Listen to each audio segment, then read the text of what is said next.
What makes this one unique from the rest of the numerous victim viewpoint elements? Hi, welcome to the series recap. So let's begin with the summary of the series, a new web series that explores the ups and downs of dating in the modern world. Each episode follows a different character as they search for love, deal with heartbreak, and everything in between. There have been several adaptations of this narrative over the last 3 decades, some of which date back to 1992 when he was still alive, as serial murder has always been a very compelling selling theme for both the film and the page. Any guesses who we're talking about? Okay, one more hint. The latest take on the whole affair is the Netflix miniseries written by Ryan Murphy and directed by Ian Brennan, starring Evan Peters in the title character. Got any clue? Today we'll recap the story of Dahmer, so let's begin with the summary of the series. If you search on Google using the phrases American serial killer, you will undoubtedly come across the name Jeffrey Dahmer.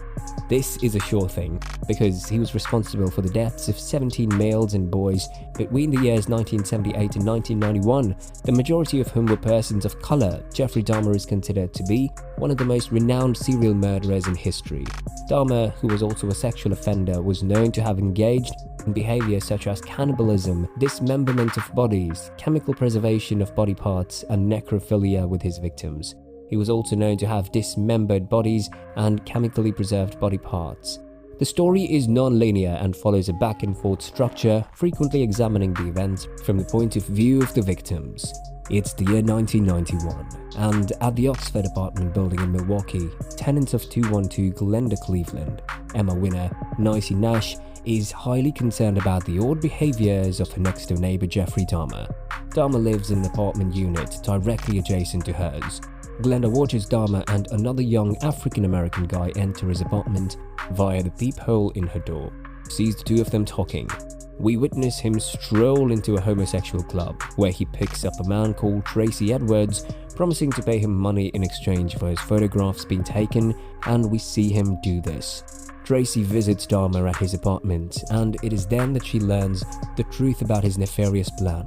He is still successful in locating a window of opportunity to subdue Dahmer and get away.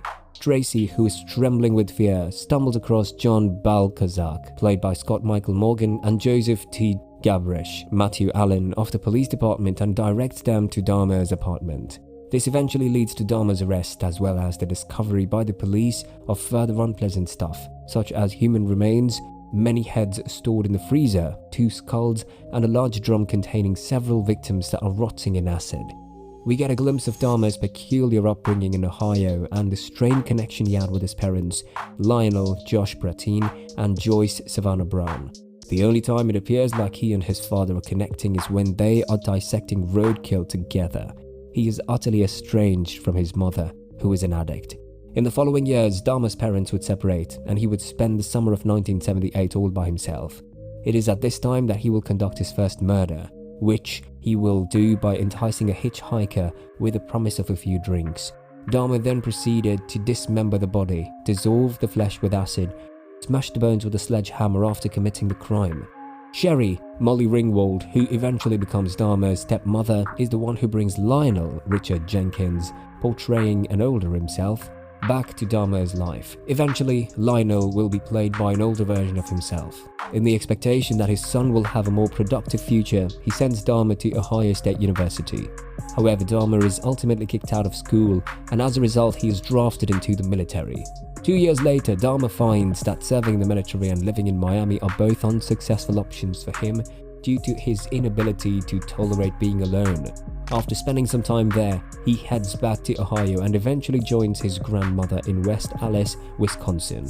However, he continues to put himself in dangerous situations, most recently by exposing himself to the public at a state fair, which resulted in his being fired from his work as a phlebotomist. When his grandmother discovers a male mannequin in his bed and understands that he is using it for sexual purposes, it not only hurts their connection but also makes his grandma angry. He took a mannequin from a department store, thinking that if he had that mannequin with him and sleeping in bed with the mannequin, etc., that maybe he could control the impulses that way. When he is discovered engaging in his new interest, which consists of drugging homosexual guys, he's subsequently expelled from the bathhouses. However, this does not deter him as he continues his violent behavior in more upscale hotels. His unquenchable thirst for blood compelled him to kill additional lives at the grandmother's house, and he disposes of the bodies under the guise of taxidermy to cover his tracks. Because of his grandmother's unexpected intervention at the crucial moment, one of the victims is spared from certain death. Soon later, Dahmer is taken into custody for the sexual assault of a youngster who was 13 years old, but he is released from jail after serving 1 year there. When he is ordered to leave his grandmother's house, he moves into the notorious Oxford apartment, where he murders 12 of his victims. One of them is his sibling of the youngster he had previously raped. Explanation of the ending. Was justice administered? Dahmer admitted his guilt for all of his atrocities that led to his capture, which resulted in his receiving a sentence equivalent to life in prison. Lionel is inconsolable, but he is excited by the prospect of cashing in on the situation by publishing a book about it and making money off of it. Dahmer starts to get letters and money from individuals who adore him as some type of hero and are lured to his evil side while he is incarcerated. These people revere him as a hero. The fact that Dahmer has become something of a cult figure and practically a celebrity has caused grief not just for the relatives of his victims but also for the black inmates in the jail. He sustains a knife wound from one of those detainees, but he makes a speedy recovery. Lionel is pleased when Dahmer decides to undergo baptism, be rescued by God and cleanse himself of his sins. Christopher Scarver, another prisoner, was the one who ultimately proved to be Dahmer's undoing by killing him with a blunt object. After Dahmer's death, Lionel and Joyce become embroiled in a legal dispute about the disposition of his brain, whether it should be kept for more investigation and study or discarded. The judge ruled in Lionel's favor, and by Dahmer's request, the building is demolished.